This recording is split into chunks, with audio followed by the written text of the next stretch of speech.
Glória a Deus, meus irmãos. Boa noite novamente. Para quem não me conhece, eu sou Osni, sou esposo da Chay, aquela gata que fez o momento da oferta. Também sou pai do Tomás e da Antonella. E também estamos há quase 4 anos e meio na fila de adoção. Aguardamos ansiosamente mais uma menininha, mais uma princesa que chegará em nosso lar, se Deus quiser, esse ano ainda, ou no mais tardar o ano que vem.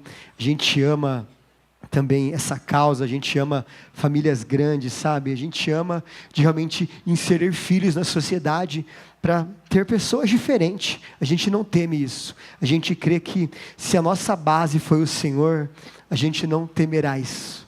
Sabe, a gente tem essa convicção, essa clareza. Talvez você aguarda também, espera um dia ser pai, ser mãe. Quem sabe o Senhor também não possa colocar isso no seu coração, também de ser filho, ser pai e mãe por esse meio, que é uma bênção.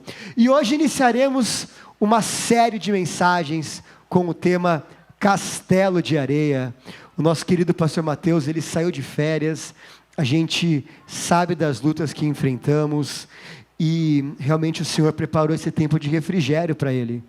Sabe, a liderança, os amigos e irmãos, eles olham para isso como algo necessário. Quão desgastante é, de fato, servir a comunidade é uma bênção, mas a gente se desgasta, corre, faz por amor, e o pastor, ele ama se desgastar pelo evangelho, mas é necessário tirar um tempo para se dedicar à família, colocar os pensamentos em ordem, se afastar um pouco. Então, no próximo mês ele está lá curtindo com a Edna, com as crianças. Coloque a família dele nas orações de você, porque ela tem fortalecido a nossa comunidade. E a gente vai entendendo que a Bíblia é o alicerce de nossas vidas, e se não é, ela deve ser. Eu particularmente não sou um engenheiro, quando eu vou para a praia, de fazer um castelo de areia. Já tentei. A Antonella sempre pede: pai, faz um castelo de areia, e eu coloco um balde e viro, às vezes coloco um pouco de água lá, para ficar mais firminho. Aí quando eu vou colocar outro balde em cima para crescer a torre, ele desmorona. Não tenho esse talento. Porém, tem pessoas que têm essa facilidade e fazem castelos belos. Nossa, que castelo lindo. Eu lembro de um episódio do Chaves, que ele e o Kiko estão disputando para fazer o castelo de areia, e está lá o Chaves e a Chiquinha. Aí eles olham para o do Kiko, um castelo lindo. Mas qual que é a ideia? Um castelo de areia, ele vai desmoronar. Ele não vai chegar outro dia, por mais belo que seja, ele vai ruir. Por mais belo que seja, ele vai desmoronar. E assim, a ideia dessa série de mensagens, ela vai ser dividida em 5 partes. Na semana que vem teremos mais uma porção. A gente vai trabalhar sobre isso, sobre no que estamos fundamentando as nossas vidas, aonde estamos construindo os nossos castelos. Porque a diferença não é o que é construído, aonde é construído. E se o alicerce for o Senhor Jesus, se Ele for a nossa base, passaremos pelas dificuldades. Porque o vento vai soprar nos 2 mundos. Tanto daqueles que construíram algo sobre a rocha, como aqueles que construíram algo sobre a areia. A maré vai subir. E somente aqueles que construíram algo sobre a rocha permanecerão. Talvez você venha andando divorciado disso. Você construiu um relacionamento sobre a areia, construiu a forma de criar os seus filhos sobre a areia. Você arrumou um emprego sobre a areia, construiu amizade sobre a areia. E eu não quero amaldiçoar você, mas de fato, se a sua vida não vem sendo fundamentada na rocha, ela vai desmoronar. Talvez você já colhe frutos disso, mas o Senhor, Ele quer o que de nós essa noite? Uma mudança de rota, uma mudança de vida. Sabe, se você vem construindo algo sobre a areia, meus irmãos, se arrependa e volte-se para o Evangelho, volte-se para a Escritura, que a Escritura seja a base. Essa série de mensagens, ela tem uma ideia clara: irmãos, vocês precisam conhecer as Escrituras e praticá-las, porque conhecer as Escrituras só faz sentido praticando. Então, a gente às vezes se depara com isso, com pessoas que falam: eu estou bem, eu só não estou lendo a Bíblia. E o que a gente quer? Que você se arrependa, que você chore por isso. Como você não quer conhecer ao Senhor? Aonde você vai encontrar o Senhor se não for em sua palavra? Aonde você vai alicerçar a sua vida se não for na palavra de Deus? A gente vê cada absurdo, a gente vai contar na internet como ter um casamento abençoado, e eu nem sou contra você buscar referências, como criar filhos, como construir relacionamentos, como ser um bom empreendedor, mas se todo o princípio aplicado por você estiver divorciado da palavra de Deus, é como um castelo de areia, vai ruir, ele vai cair. E a gente vai entender um pouco isso, lá em Mateus 22, 29, diz assim: Jesus, porém, respondendo, disse-lhes: errais, não conhecendo as Escrituras, nem o poder de Deus. Jesus vinha sendo indagado pelos homens da lei. Eles fazem uma pergunta meio tosca até para Jesus, e a resposta dele é clara: vocês erram por não conhecer as Escrituras, nem o poder de Deus. E a ideia de poder de Deus, nem o poder de Deus que existe nas Escrituras. E a ideia de poder aqui é dunamis. O que é isso? Hoje no português, 3 palavras se derivaram dele: dinamite, dinâmica e dínamo, né? Aquele poder que explode e atinge quem está à volta, sabe, a dinâmica de vida.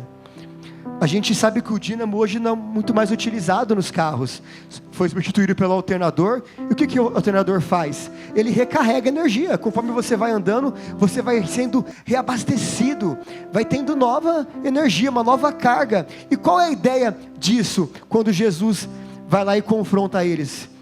Gente, vocês erram porque vocês não conhecem as Escrituras. Sabe, vocês erram porque vocês não conhecem o poder de Deus que existe nelas. E qual é a mensagem para a igreja hoje? Vocês erram por não conhecer as Escrituras, nem o poder de Deus que existe nelas. Então o meu desejo, o nosso maior anseio, que a gente possa ter uma igreja saudável, que ama a santa palavra do nosso Senhor, que ama as Escrituras, que tem desejo em conhecer e aprender. Deus nos livre de uma igreja ignorante acerca da vontade de Deus expressa em sua palavra, que você saia daqui confrontado com isso. Eu quero aprender mais, eu quero conhecer mais, eu quero entender mais, que a sua vida venha a ser norteada pela palavra de Deus, porque senão ela será semelhante a um castelo de areia. E lá em João 5, do 39 ao 40, diz assim: examinai as Escrituras, porque vós concordais ter nelas a vida eterna, e são elas que testificam de mim, e não querer vis a mim para ter vida eterna. Irmãos, a vida eterna é o nosso Senhor Jesus, e aonde encontramos essa vida, senão na palavra de Deus? Lá os fariseus também, eles conheciam o Antigo Testamento, eles não tinham o cânon bíblico que a gente tem hoje, e Cristo usa o entendimento deles. Está vendo as Escrituras? Elas testificam de mim. Vocês buscam vida, mas vocês não me encontram nelas, vocês não me aceitam. Não existe vida longe do Senhor, meu amigo, minha amiga, não existe. Não existe esperança longe do Senhor, e não tem como você divorciar isso da palavra de Deus, não tem como. Sabe, eu conheço o Senhor, eu amo o Senhor, e eu não busco aprender e conhecer mais. É mentira, é como um castelo de areia. Que o nosso anseio, que o seu anseio essa noite venha a ser: Senhor, eu quero conhecer mais de Ti, eu quero me aprofundar mais de Ti. E essa mensagem, ela tem esse tema, porque a gente olha quão divorciados são algumas coisas, até no meio cristão, no meio cristão, aí você vê pessoas que trocam a verdade absoluta e se arriscam, eles preferem seguir a Flávia Calil, de como criar os filhos. Eu nem estou dizendo para você que é errado você buscar conhecimento fora, mas se o conhecimento, ele contrasta com a palavra de Deus, ele deve ser descartado. Sabe, se o seu youtuber predileto, ele diz algo contrário, deve ser descartado. Mas você não sabe, por quê? Porque você não lê, você não estuda. Nossa, é muita coisa ler, você não lê nada. Não é a palavra só que você não lê nada. Então a ideia do quê? Ouve, faça algo, se movimente, busque ajuda, aprenda, queira entender mais. E lá em Mateus 7, do 24 ao 27, é a conclusão do Sermão do Monte. O sermão mais robusto de toda a Escritura. O sermão pregado pelo maior pregador, que é o nosso Senhor Jesus Cristo. E diz assim: as palavras que digo não são meros adentos ao seu estilo de vida, como a reforma de uma casa, que resulta em melhora de padrão. Elas são o próprio alicerce, a base de sua vida. Se vocês puserem essas palavras em prática, serão como pedreiros competentes, que constroem sua casa sobre a solidez da rocha. A chuva cai, o rio avança e o vento sopra forte, mas nada derruba aquela construção. Ela está fundamentada na rocha. Mas se vocês usarem minhas palavras apenas para fazer estudo bíblico, sem nunca aplicá-las à própria vida, não passarão de pedreiros tolos, que constroem sua casa sobre a areia da praia. Quando for atingida pela tempestade e pelas ondas, ela irá desmoronar como um castelo de areia. Então existiam duas construções, e eram iguais, eram parecidas, e ambas foram atingidas pelas tempestades, pela água do mar, pelo vento, mas somente aquela fundamentada sobre a rocha permaneceu. E a ideia de Jesus aqui foi o quê? Ele não tinha tempo com todos, ele não ia ensinar todos, nem todos ali eram discípulos. Então a ideia foi o quê? Eu vou fazer um sermão que contenha boa parte do que é o Evangelho, do que aquilo que eu quero deles. E aí ele conta essa história. Aqueles que ouvem essas palavras, quais palavras? A gente sabe que é a palavra em sua totalidade, mas a ideia ali foi justamente o Sermão do Monte, e é nele que a gente vai trabalhar essas próximas semanas. A gente extraiu 30 e poucas sentenças, hoje a gente terá 11 apenas. Pelo tempo curto eu não vou conseguir me aprofundar em todas, então já antemão fica um convite: chega na sua casa, vai estudar, meu irmão. Você que é homem, sabe, é uma responsabilidade sua, é um dever seu, prover alimento sim, para cuidar da sua casa em relação a comida, beber e vestir, mas é um dever seu também, ter sabedoria nas Escrituras, sabe, para realmente ajudar, instruir. Você que é mãe também, é seu dever discipular os filhos, cuidar, ensiná-los, sabe. Você que anda sozinho, se prepara, caminha, eu quero aprender.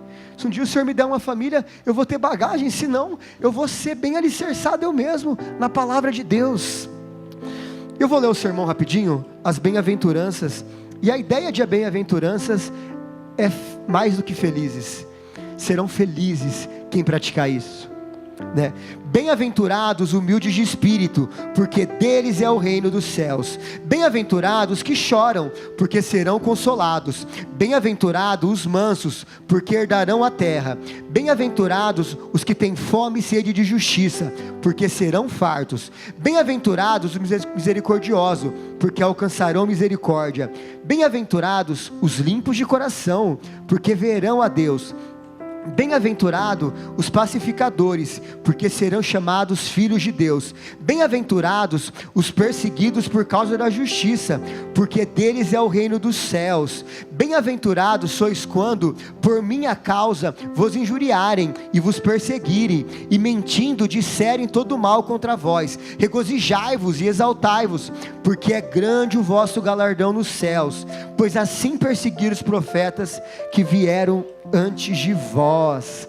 Então Jesus, ele traz essa pedrada sobre a bem-aventurança, e a gente vai trabalhar um pouco sobre isso, meus irmãos. E a primeira sentença que a gente extrai do texto é o quê? O reino foi preparado para os humildes de espírito. Sua fraqueza percebida é o sinal que o reino é para você. E a gente vai ver que no Novo Testamento existem duas palavras que dá essa ideia de humilde de espírito. E a ideia de humilde aqui é pobre, sabe? É miserável. Existe uma palavra que fala sobre isso, mas a ideia é mais aquele pobre que tem uma casinha, que consegue pagar as contas. Mas o pobre utilizado aqui é aquele mendigo, aquele morador de rua, que não tinha nada. E o Evangelho, ele escancara isso em nossas vidas. Porque você não tinha nada, você não era nada, era pobre, cego e nu. Isso tem que ser claro para você, porque a partir disso, entendemos aquilo que Cristo fez por nós. Ele não olhou, sabe, ele não olhou para o Gabriel, que olho lindo esse menino tem, que voz, eu vou alcançar ele porque ele vai ser muito, muito bom para mim, ele já é bom. Não, a gente não tinha nada, você não tinha recursos, você não tinha nada que saltasse os olhos do Senhor. Mesmo assim o Senhor, Ele faz o quê? Ele prova o seu amor por nós, morrendo por nós ainda quando éramos pecadores, sabe, ainda quando vivíamos na imundícia do pecado, Ele vai, nos alcança. E essa ideia aqui é o quê? Senhor, na minha insignificância reside a importância que é o Senhor. Eu não era nada, eu não era ninguém, eu não tinha nada, e mesmo assim o Senhor me alcançou, o Senhor mudou a minha vida. Então, se você conhece o Senhor, isso tem que ser claro para você. E por que eu digo que tem que ser claro? Porque tem pessoas que não têm clareza disso, caminham achando ainda que tinha algum valor nelas, achavam ainda, não, eu tinha algo bom, eu era um bom pai, eu era um bom marido, não traía, não roubava. Irmão, você ia para o inferno com toda a sua bondade, se não fosse o Senhor mudar a sua vida. Então a ideia de que o reino é para esse pobre, é de você olhar, Senhor, na minha pobreza, na minha miséria, o Senhor me alcançou, e o Senhor mudou a minha vida. A segunda sentença: o choro é precursor do consolo. O que é precursor? Lembra de João Batista? É aquele que prepara o caminho. O choro é o que prepara o caminho para o consolo. E quem nos consola é o próprio Senhor Jesus. E Ele usa a sua igreja, a sua noiva para isso. Ele usa irmãos. Eu fui estudar um pouco quais são os motivos que levam as pessoas a não chorarem. E sabia que existe uma doença? Ela tem um nome meio estranho, que é a síndrome de Sjögren.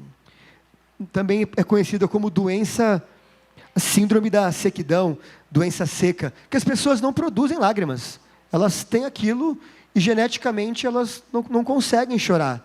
Mas, fora isso, existem alguns motivos lógicos que fazem as pessoas não chorarem: depressão, ansiedade. Elas foram, às vezes na infância, induzidas a ter a questão do choro como fraqueza. Então elas criaram uma casca, como se o choro fosse algo negativo, porque ele demonstra vulnerabilidade. E qual que é a ideia de bem-aventurados que choram aqui? O choro é um grito daquele que é sensível. E não há como você ter nascido de novo e você não ser sensível. Sabe? É necessário você ser sensível. É necessário você ver situações e você se entristecer. Eu lembro que no meu primeiro emprego, tinha um vendedor da Coca, eu tinha acho que uns 14 anos. Aí ele chegou em mim e falou assim: como é que você está? E ele: cara, eu não quero nem saber quem morreu, eu quero é chorar. Aí eu olhei assim e falei: às vezes tem dias que são assim, sabe, de você olha situações, Deus, eu não quero saber de nada, eu quero é chorar. A gente vem passando por dias difíceis, sabe, gente? Eu lembro que há uns 40 dias atrás, a gente recebeu uma notícia muito triste. E já tinha dormido as crianças, né? Eu estava em casa e falei: amor, eu vou dar uma volta de carro. Ela: por quê, amor? Porque eu quero chorar. Eu quero chorar. Sabe, eu quero lamentar. Eu quero sofrer. Eu quero esbravejar. Eu quero que o Senhor enxugue as minhas lágrimas. Por quê? É como se aquilo tivesse entupido. Sabe quando você olha uma situação tão deplorável, que aquilo te dá uma tristeza tão profunda? Isso tem que pôr para fora. Você tem que compartilhar. Sabe, é necessário. Aquele que nasceu de novo, ele é sensível às circunstâncias. Sabe, dureza não é um padrão de quem nasceu de novo. Aqueles que nasceram de novo são sensíveis. Eles sofrem. Jesus chorou. E se você não tem essa síndrome, minha oração é que você possa mudar de rota, que o Senhor te cure da depressão, da ansiedade. Talvez seus pais plantaram isso em você, ou alguma situação que deixou você insensível. Você tem dificuldade de expressar e você acha que isso é uma virtude. Isso não é uma virtude, meu irmão. Isso não é uma virtude. O Senhor quer quebrar o seu coração. Ele quer esmagar as suas razões. Que possamos ter uma igreja sensível. A terceira sentença: a herança é dos mansos. Meu irmão, Cristo é a nossa herança. E a ideia aqui, só receberão essa herança os mansos. E o que é ser manso? Ser manso não é ser passivo. Tem gente que naturalmente nasce de boa. O mundo desmorona e está de boa, está tranquilo.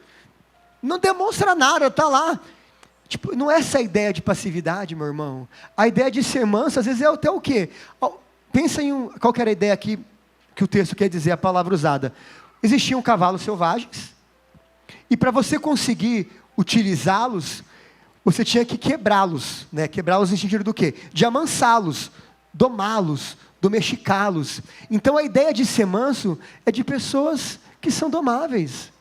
Pessoas que o quê? Ouvem o confronto e se rendem à verdade. Elas são cheias de razão, mas quando se deparam com a palavra de Deus e veem que estão erradas, elas assumem o erro. Eu estou errado.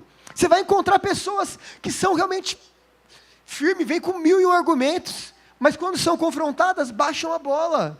Por quê? São mansas no Senhor. Ser manso conversa em você assumir o prejuízo, sabe, abrir mão dos direitos. Jesus foi assim, sabe, não usou por usurpação, abriu mão dos direitos. O Senhor quer de nós é isso, meus irmãos, se esforcem para ser o último, se esforcem para não receber honra, se esforcem para viver uma vida que glorifique a Deus e ninguém veja, sabe, se esforcem, quando o confronto vier, sejam o primeiro a reconhecer o erro, baixa a bola, sabe, esse tipo de força é maligna. Não, eu não abro mão, é maligno, é maléfico, não conversa com o evangelho, é um castelo de areia, meu irmão, por mais durão que você seja, se você não for embasado na palavra de Deus, sua vida vai desmoronar, meu querido. Não deixe, você não receberá a herança. Quarta sentença: ter fome e sede de justiça não é uma utopia, um dia essa fome e sede será saciada. Qual que é a ideia? Ter fome e sede de justiça não é uma história da carrochinha, não é algo que não vai acontecer. Um dia o Senhor saciará a nossa sede.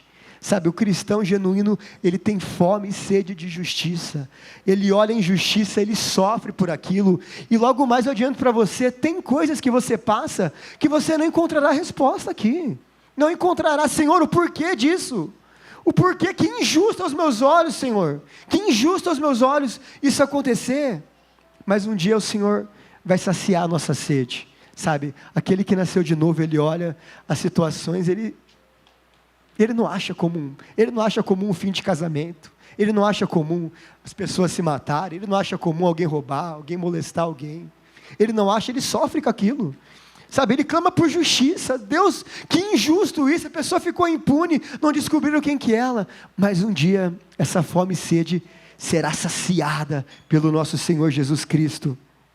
5, quem deseja misericórdia, precisa antes oferecê-la. E a gente é repetitivo sobre esse assunto, acerca do perdão. Meus irmãos, o perdão é a base do Evangelho. É a base do Evangelho. Se você entendeu a primeira sentença, que você não tinha nada, você era um pobre, cego, miserável e nu, pecador, carente de misericórdia, você não merecia, mesmo assim o Senhor estendeu a mão para você, e te deu misericórdia, e você não exerce isso, você não entendeu o Evangelho ainda. Não existe um cristão que não perdoa, não existe. Não compete, quem nasceu de novo não compete. Uma coisa é o que? Eu tenho dificuldade, eu também tenho às vezes, tem situações que ferem a gente, e é processual às vezes, você fala que perdoa, mas ainda pensa naquilo, e vai relutando, até que um dia aquilo já não dói mais, você segue em frente, mas você dizer que você é um cristão, e não perdoa, se arrependa, se converta, no apelo levante a mão, eu quero aceitar esse Jesus.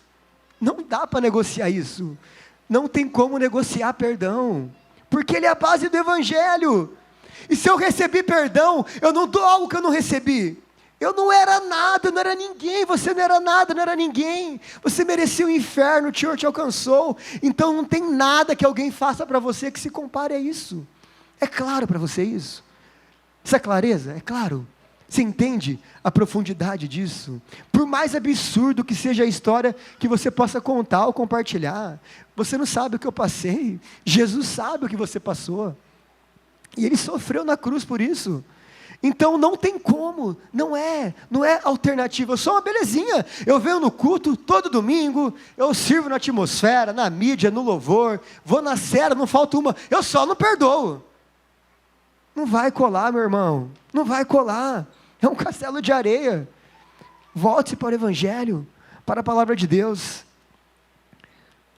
Gosto desse tema. Sexta sentença: só um coração puro, coração limpo, pode ver a Deus. Pesado esse, né, gente? Porque qual que é a ideia que Jesus disse ali? Vocês só verão a Deus com um coração puro, com um coração limpo. Não tem outro meio, não tem outro jeito. Não tem. E a ideia de um coração puro não quer dizer que você não tem rebarba. Eu sou cheio de rebarba. Tem coisas em mim que eu falo, Deus, mude isso, transforme isso. Mas um cristão que nasceu de novo, ele persegue isso. É o alvo da vida dele. Ele olha as circunstâncias e ele não se acomoda naquilo. O pecado não é nada de estimação. Ele é um acidente. Então, se você alimentou algo na sua vida, às vezes você acha, você pecou tanto em uma área, e você já não se sente mais com nada em relação àquilo, e você acha que dá para viver desse jeito. Meu irmão, você não verá Deus, se você não se arrepender, se você não parar essa rebarba, se você não cortar isso, você não verá Deus. É como um castelo de areia. É como um castelo de areia. Inútil será você congregar, inútil será você servir, inútil será. O Senhor deseja um coração puro, um coração limpo. Não quer dizer que será um coração perfeito, mas que esse deve ser o nosso alvo como igreja, como irmãos. Senhor, eu quero a sua santidade, Deus. Eu busco isso, Senhor, eu anseio por isso. Você sabe aquilo que se passa em seu coração? Talvez tenham coisas que ninguém nunca vai descobrir, mas o Senhor sabe. A quem você está enganando? Para quem você quer enganar? O que vai adiantar? Chegará um dia que teremos que prestar contas de como foi a nossa vida, aquilo que você deixou passar e ninguém vai descobrir. O que pode fugir dos olhos do Senhor, meus irmãos? Não veremos ao Senhor sem um coração puro, sem um coração limpo. Sétima sentença: ser pacificador é a característica que nos identifica como filhos de Deus. Meus irmãos, as pessoas conhecerão que você é filho quando verem que você é um pacificador. Sabe, você não é aquela pessoa que joga fogo, joga mais lenha onde está pegando fogo o negócio. Quando alguém chega para falar mal de alguém, você coloca panos quentes. Fala assim, cara, isso não compete. Não, ele é uma bênção, ele se equivocou em relação a isso. E a gente encontra em nosso meio pessoas que gostam de tacar lenha na fogueira. Sabe, pessoas que, belezinha em várias áreas, mas nessa, não entenderam nada ainda, parece. E vai. Você fala assim, nossa, conversou com a pessoa. Vai pegar fogo esse negócio. Meus irmãos, que a nossa vida seja diferente. Sabe, que as pessoas possam estar diante de você e você possa trazer paz. Seja um pacificador. As pessoas verão Deus em sua vida quando você fizer assim. Oitava sentença: ser perseguido por ser justo é uma bênção. Meus irmãos, você será perseguido. Você será perseguido no seu trabalho, na sua casa, às vezes no meio de amigos. Por quê? Porque a sua vida denuncia a podridão da vida deles. Isso é uma bênção quando alguém não te chama para algo porque você é um careta. Eu não vou chamar ele porque ele é chato, ele não bebe, ele não fuma, ele não usa droga, ele não mente. Não vou chamar, não dá para chamar ele. Que bênção ser perseguido por amor ao Evangelho. 9, somos sals da terra. Nossa presença precisa ser pontual, inserida na sociedade com sabedoria. Meu irmão, a igreja, ela equilibra o mundo. A palavra de Deus equilibra o mundo. O que seria o mundo Se o roubar não fosse errado, se o matar não fosse errado, você entende como isso equilibra o mundo? A sua presença é fundamental para isso. Sabe, a sua presença é fundamental para o mundo não desmoronar por causa daquele que habita em você. E a ideia de sal é uma ideia do que? O sal é uma bênção, mas sal demais estraga. Então é necessário ter sabedoria de como ser inserido, do que fazer. 10ª sentença. Somos luz do mundo, nosso viver precisa ser notado ao ponto de apontar para Deus. Qual que é a ideia de luz aqui? Qual que é a ideia da luz de Cristo? Imagine um quarto bagunçado. E o quarto é uma zona suja, cheio de pó e roupa jogada. E quem entra no quarto, ele não percebe aquela bagunça. Para ele o quarto está de boa, está organizado. Aí vai, acende a luz. O que acontece? Escancara a sujeira que é ali.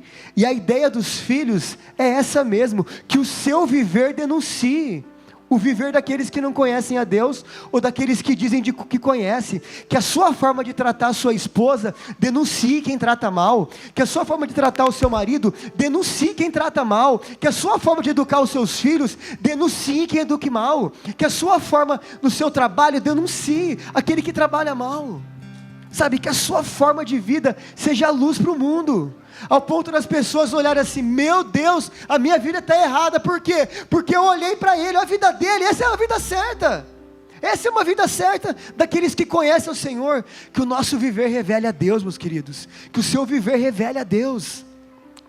A última sentença, Jesus veio cumprir a lei, ou seja, ele é o cumprimento de toda a lei, nele a macrovisão das Escrituras é sintetizada.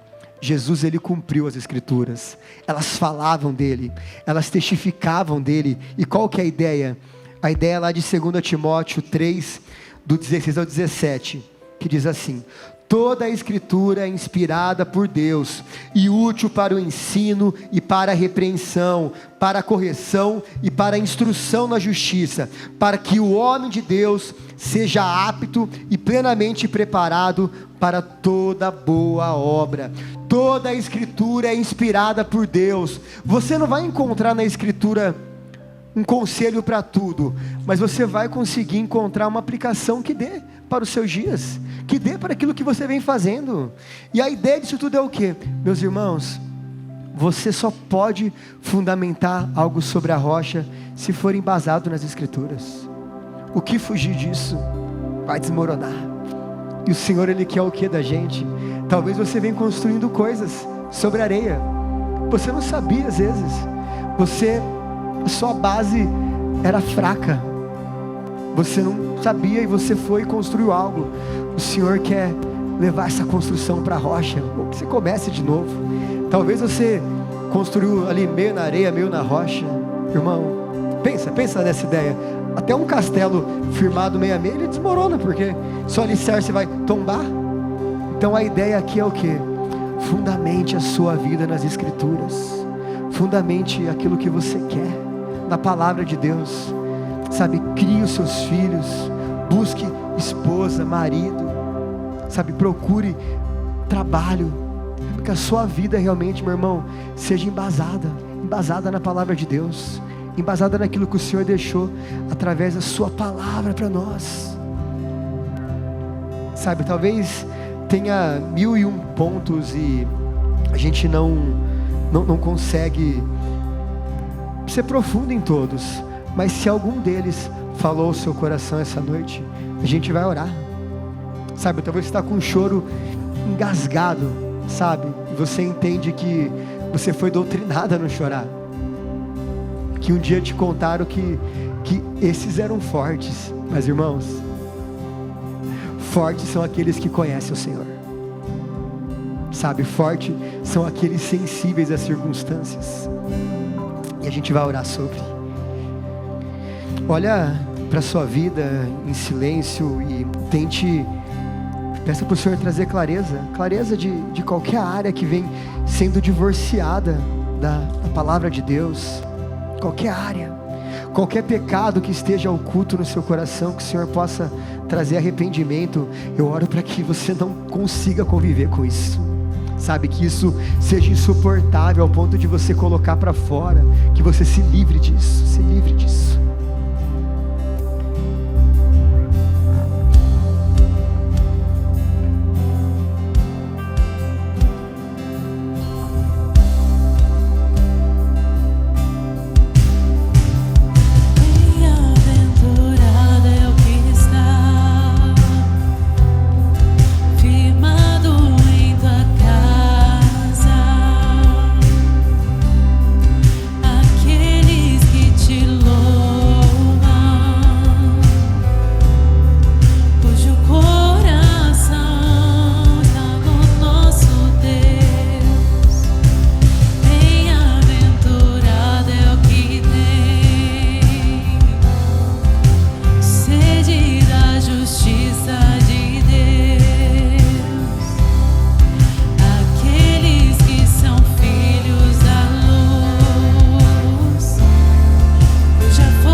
Fazer alguns convites.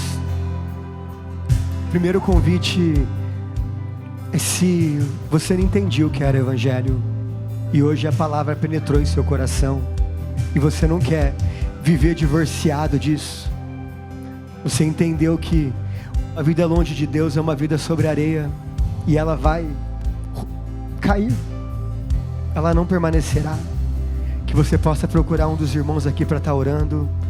O segundo convite é se você sabe que você vem andando divorciado das Escrituras, você vem construindo padrões que não competem com a palavra de Deus, e você quer mudar isso, quer mudar de rota.